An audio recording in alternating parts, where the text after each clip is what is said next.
আপনাদের সবাইকে বং রহস্য ইউটিউব চ্যানেলে স্বাগত। আজকের পর্ব তারানাথ তান্ত্রিক ও ভুবনডাঙ্গার প্রেত দ্বিতীয় পর্ব। চলুন আজকে ভিডিও শুরু করি। অনেক দিন পর বেশ ভালোই ঘুম হয়েছিল। পরের দিন সকালবেলা ঘুম থেকে উঠে একটু বাইরে বেরিয়েছিলাম গ্রামের সৌন্দর্য উপভোগ করতে। সকালে গ্রামটিকে আর রাতের মতো ভয়ঙ্কর লাগছিল না, আর পাঁচটি সাধারণ গ্রামের মতো বেশ সুন্দর লাগছিল। তবে একটা জিনিস দেখে অবাক হলাম, এতে সকালে কোনো পাখির কলরব শব্দ আমার শ্রুতিগোচর হলো না। ফিরে দেখলাম অভয়ও উঠে পড়েছে। আমাকে দেখে বলল, ঠাকুরমশাই, এত সকালে কোথায় গিয়েছিলেন? আমি বললাম, তোমাদের গ্রামটা একটু ঘুরে দেখতে গিয়েছিলাম। তারপর আমার জন্য জলের ঘটি আর গামছা নিয়ে এলো।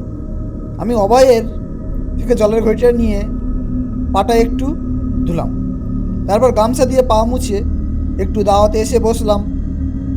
অভয় আমার খাওয়ার জন্য তার স্ত্রীর মায়ের কাছে তদারকি করতে ঘরে চলে গেল। কিছুক্ষণ পর এক বাটি মুড়ি বাতাসা আর চা নিয়ে মায়া হাজির হলো। চায়ে চুমুক দিয়ে অভয়কে বললাম, তোমাদের গ্রামের বিভীষিকা সম্পর্কে বলবে বলেছিলে, কই বললে না তো? দেখলাম অভয় একবার তাদের গৃহের মা ভবানীর উদ্দেশ্যে প্রণাম জানিয়ে বলতে শুরু করলো। আসলে ঠাকুরমশাই, ভুবনডাঙ্গা তো কোনো আর পাঁচটা গ্রামের মতন নয়, বরং একটা গোটা তালুক বলা যেতে পারে। গোবিন্দপুর, পলাশবাড়ি, ভবানীপুর, ব্রাহ্মণবাড়িয়া, এই চারটি গ্রাম মিলে একটা বড় তালুক। এই তালুকের বর্তমান জমিদার রুদ্রশঙ্কর মুখার্জি। আমাদের জমিদার মশাই খুব প্রজাদরদী ও অত্যন্ত দয়ালু মানুষ। তার জমিদারিতে আমরা সকল প্রজারা সুখে শান্তিতে বসবাস করি। তার প্রতি আমাদের কোনো অভিযোগ ছিল না। আসলে আমাদের সকলের সুখের উপর কারোর যেন কুনজর লেগেছে। সেবার এই তালুকে এক ভয়ঙ্কর উপদ্রব দেখা দিল। গ্রামের বউ ঘর থেকে 8-9 বছর বয়সী ছেলে মেয়েদের কে বা কারা যেন চুরি করে নিয়ে যাচ্ছিল। বেশ কিছুদিন ধরে নানা ধরনের চেষ্টা করেও তাদের টিকিটও ধরা আসছিল না।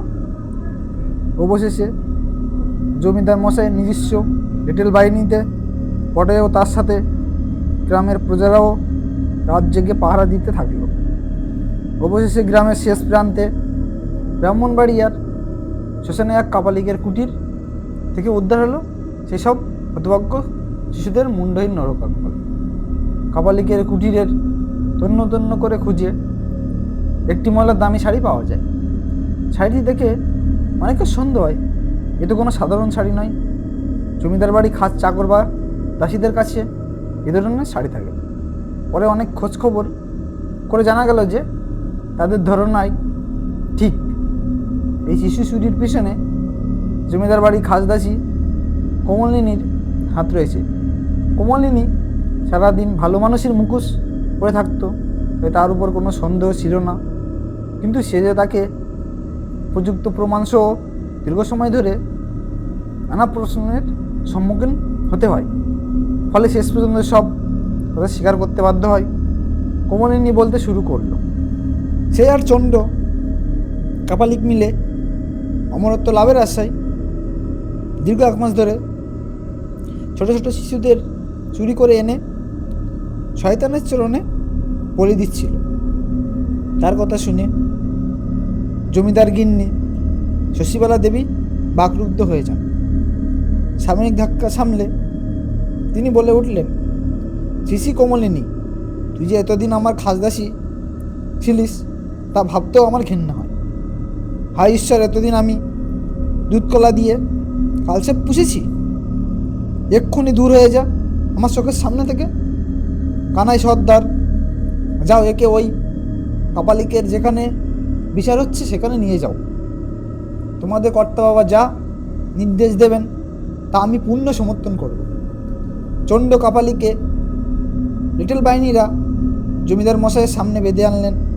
চণ্ড কাপালিক হিসিয়ে বলে উঠল, কাজটা তোরা ভালো করলি না, আর মাত্র 10টা বলি সম্পূর্ণ করলেই আমাদের কার্য সিদ্ধি হয়ে যেত।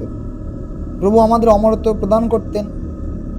আজ তোদের কারণে আমাদের 30 তরি ডুবে গেল, এর শাস্তি তোদের পেতে হবে। সব কথা শুনে জমিদার রুদ্রশঙ্কর মুখার্জি মুখ রক্তবর্ণ ধারণ করলো, করে তার সর্বঙ্গ জ্বালা পড়ছিল। তিনি চিৎকার করে বললেন, তোরা আমার তালুকের নিরাপদ রাত ছোট ছোট শিশুদের মায়ের কোল থেকে চুরি করে নিজ কার্যসিদ্ধির জন্য হত্যা করেছিস। শ্মশানের পবিত্র ভূমিকে তোরা কলুষিত করেছিস। তোদের ওই নিজ কাজের শাস্তি হিসেবে মৃত্যুদণ্ড ধার্য করে তোদেরও এই হতভাগ্য শিশুদের মতো বলি দেওয়া উচিত, কিন্তু আমি অপারগ। ধর্মের কারণে তা আমি করতে পারবো না, কারণ যেহেতু কাপালিক ব্রাহ্মণ সন্তান আর কোমলিনী মেয়ে মানুষ, শাস্ত্র অনুযায়ী ব্রাহ্মণ আর মেয়েদের বলি হয় না। তাই এক্ষুনি এই চণ্ড কাপালিককে 1000 গা চাবুক মারা হোক, আর কোমলিনীর মাথায় নাড়া করে ঘোল ঢেলে কাপালিক সহ গাদার পিঠে চড়িয়ে এই গ্রাম থেকে আশেপাশে সমস্ত তালুক থেকে বিতাড়িত করা হোক। নায়েব মশাই, আপনি এই মর্মে চারিদিকে ঢাড়া পিটিয়ে দিয়ে বলুন। জমিদারের আজ্ঞা তৎক্ষণাৎ পালিত হলো। চণ্ডা কাপালিককে জল্লাদেশে 1000 গা চাবুক মারতে শুরু করলো, আর বিষ্ণু নাপিত কোমলিনীর মাথা নাড়া করে ঘোল ঢেলে দিল। তারপর চাবুকের আঘাতে মূর্ছিত কাপালিক সহ কোমলিনীকে গাদার পিঠে চড়িয়ে সারা গ্রাম ঘুরিয়ে শেষে গ্রাম থেকে বের করে দেওয়া হলো। প্রতিমধ্যেই যেতে যেতে ছেলে বুড়ো নির্বিশেষে সবাই কাপালিক এবং কোমলিনীর উদ্দেশ্যে গালাগালি সহ নানা ধরনের কথা বলতে লাগলো। ভিড়ের মধ্যে কেউ বা তো আবার ঢিল ছুঁড়ে দিতে লাগলো। ঢিলের আঘাতে কোমলিনীর কপাল সহ শরীরের বিভিন্ন অংশ থেকে রক্তপাত হতে লাগলো, কিন্তু তার মুখে কোনো চঞ্চল দেখা গেল না। দাঁতে দাঁত পিষে সে সমস্ত আঘাত সহ্য করতে লাগলো। ধীরে ধীরে সমস্ত আঘাত সহ্য করে তারা গ্রামের সীমানার এসে উপস্থিত হলো। কিছু সময় পেরিয়ে যাওয়ার পর গ্রামবাসীরা তাদের দুজনকে আর দেখতে পেল না। গ্রামবাসীরা মহানন্দে ফিরে আস্তে আস্তে বলতে শুরু করলো, যাক বাবা, আপদ বিদায় হয়েছে ভগবানের কৃপায় আর জমিদার বাবু সাহায্যে এই যাত্রায় বিপদ থেকে রক্ষা পাওয়া গেল। এবার আমাদের ছেলেপুলে নিয়ে আমরা নিশ্চিন্তে ঘরে সংসার করতে পারবো। কিন্তু মানুষ ভাবে এক আর ঘটে আর এক। কিছুদিনের মধ্যে তাদের ধারণা ভুল প্রমাণিত হলো। এত দূর বলে তারানাথ থামলেন। দেখলাম তারানাথের হাতে সিগারেটটা শেষ হয়ে গেছে। কিশোরীকে ইশারা করতে সে প্যাপিং শোর প্যাকেট থেকে একটা সিগারেট বের করে তারানাথকে দিল। তারানাথ আগের পুড়ে যাওয়া সিগারেটটা নারকলে মালায় ফেলে কিশোরীর থেকে সিগারেটটা নিয়ে সেটিকে ধরিয়ে তৃপ্তি মুখে ধোয়া ছাড়ল। কিছুক্ষণ থেমে তারানাথ আবার বলতে শুরু করলো, সেদিনের করা গ্রামবাসীদের অপমান কিছুতেই চণ্ড আর কমলিনী মেনে নিতে পারল না। তাই তারা গ্রামবাসীদের অনিষ্ট সাধনের উদ্দেশ্যে আবার এক ভয়ঙ্কর মরণ খেলায় মেতে উঠেছিল। বেশ কিছুদিন ঠিকভাবে চললেও তারপর কেন জানি না চারিদিকে এক ভয়ঙ্কর নিস্তব্ধতা গ্রাস করছিল। প্রকৃতিও যেন তাদের সেই বিপদের আগাম সতর্কবার্তা বহন করে চলেছিল। ভট্টাচার্য মশাইয়ের সকাল থেকে মন ভালো নেই। তিনি ভোররাতে এক স্বপ্ন দেখেছেন। স্বপ্নের মধ্যে এক ভয়ঙ্কর প্রেতের অবয়ব দেখতে পান। সেই প্রেত জমিদার মশাইয়ের গলা কেটে ফালা ফালা করে দিয়েছেন। জমিদারের গলা থেকে নির্গত রক্তে আনন্দের সহিত পান করে চলেছেন। এতদূর দেখে তার ঘুম ভেঙে যায়। ঘুম থেকে উঠে তিনি জমিদার বাড়ি চলে আসেন। তাকে হন্তদন্ত হয়ে হাসতে দেখে জমিদার মশাই কৌতূহল হয়ে জিজ্ঞেস করলেন, আচ্ছা ভট্টাচার্য মশাই, আপনার শরীর ভালো তো? আপনাকে এত চিন্তিত দেখাচ্ছে কেন? জমিদার মশাই এর প্রশ্নের উত্তরে তিনি তার ভোররাতের স্বপ্নের কথা ব্যাখ্যা করে বলেন। সব কথা শুনে জমিদার মশাই একটু বিষণ্ণ হয়ে পড়লেন। মুখে কিছু না বললেও বিষয়টা ভট্টাচার্য মশাই নজর এড়াতে পারলেন না। তিনি বললেন, আমাকে এক বিশেষ পুজোর আয়োজনে বসতে হবে, আমি এখন চলি জমিদার মশাই, কাল আবার দেখা হবে, আপনি একটু সাবধানে থাকবেন। রাতে চণ্ডা কাপালিক নিজের হিংসা চরিতার্থ করতে গভীর জঙ্গলে বিশেষ পুজোয় বসছে। রাত যত গভীর হতে লাগলো সে তার ক্রিয়াকলাপ শুরু করতে লাগলো। কলাপাতার উপর জবা ফুলের মালা, রক্তচন্দন, মরার খুলি, বেজির দেহসহ নানা উপাধিকরণ সাজানো ছিল। পাশে পাশে একজন মহিলার অবয়ব বসে থাকতে দেখা যাচ্ছিল। মহিলাটি আর কেউ নাই, তার কুকর্মের চিরসঙ্গী কমলিনী। চণ্ডা কপালিক কমলিনীকে শুকনো কাঠ দিয়ে একটি ধুনো নির্মাণ করতে বললেন। কমলিনীও তার কথা মতো ধুনু তৈরি করে ফেলল। ধুনি জেলে উঠতেই চণ্ডা কপালিক পাশে রাখা ছুরি দিয়ে নিজের হাত থেকে একটি ক্ষতের সৃষ্টি করলো। সেখান থেকে চুইয়ে পড়া রক্তে পাশে রাখা পাত্রে সঙ্গ করেন। রক্তচন্দন আর জবা ফুলের সহিত তার নিজের সংগ্রহ করা রক্ত আহুতি দিয়ে পুজো শুরু করলো। তারপর মরার খুলিতে কারণ সুদা ঢেলে তারা ঢকঢক করে পান করেন। আবার ধুনির মধ্যে জবা ফুলের শো মৃত বেজির দেহ অর্পণ করলেন। সঙ্গে সঙ্গে এক পড়া বিস্ত্রীয় গন্ধে চারিদিকে ভরে গেল। এরপর কপালিক ক্রমাগত মন্ত্রসারণ শুরু করে দিলেন। ওং হিড়িং ক্রিং কন্য পিশাচিনী ওং ফটসা, ওং হিড়িং ক্রিং কন্য পিশাচিনী আগমনের সা। কপালিকের ক্রমাগত মন্ত্রোচ্চারণের ফলে ধীরে ধীরে পরিবেশ বদলাতে শুরু হয়ে গেল।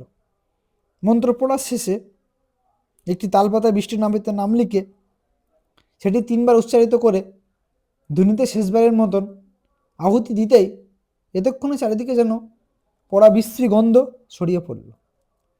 তার সাথে যুক্ত হলো ধুনি থেকে নির্গত এক জমাট বাঁধা অন্ধকার। সেই আধারে ধীরে ধীরে ভয়ঙ্কর প্রেতের আকার ধারণ করলো।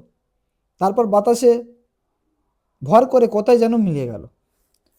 চণ্ড কাপালিক ও কমলিনীর অট্টহাসি ফেটে পড়ল।